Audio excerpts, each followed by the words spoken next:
Alaikum. Peace to you all. My name is Saba Ahmed. I'm a law student at American University. I am here to ask you a simple question. I know that we portray Islam and all Muslims as bad, but there's 1.8 billion Muslim followers of Islam. We have 8 million plus Muslim Americans in this country, and I don't see them represented here. But my question is, how can we fight an ideological war with weapons? How can we ever end this war? The jihadist ideology that you talk about, it's an ideology. How can you ever win this thing if you don't address it ideologically? Great question. I am so glad you're here, and I am so glad you brought that up because it gives us an opportunity to answer.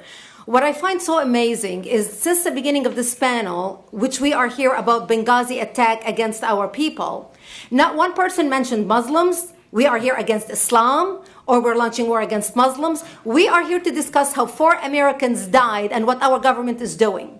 We were not here to bash Muslims. You were the one who brought up the issue about most Muslims, not us.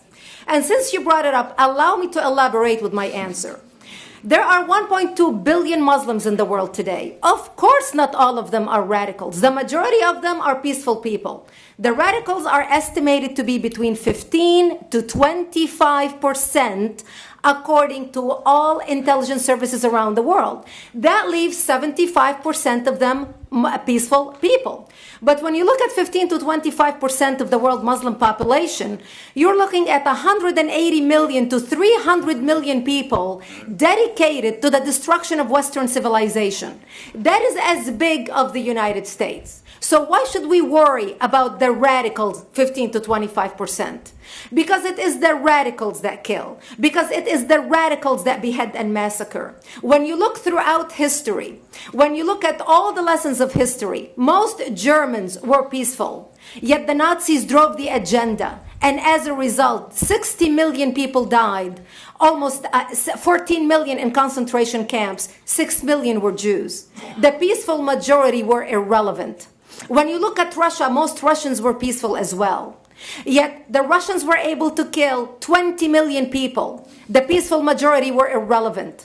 When you look at China, for example, most Chinese were peaceful as well. Yet the Chinese were able to kill 70 million people. The peaceful majority were irrelevant. When you look at Japan prior to World War II, most Japanese were peaceful as well. Yet Japan was able to butcher its way across Southeast Asia, killing 12 million people, mostly killed with bayonets and shovels. The peaceful majority were irrelevant. On September 11th in the United States, we had 2.3 million Arab Muslims living in the United States.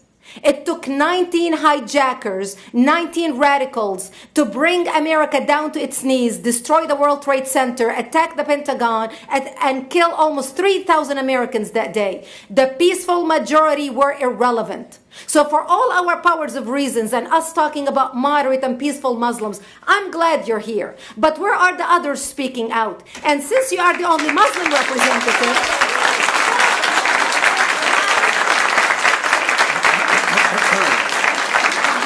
save the applause till the end.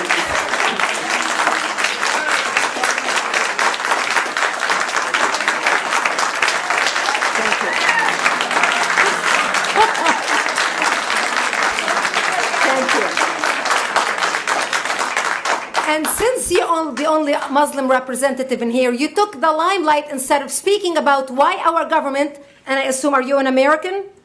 You're an American citizen. So as an American citizen, you sat in this room, and instead of standing up and saying a question or asking something about our 4 Americans that died and what our government is doing to correct the problem, you stood there to make a point about peaceful, moderate Muslims. I wish you brought 10 with you to question about how we can hold our government responsible. It is time we take political correctness and throw it in the garbage where it belongs and start calling it fair.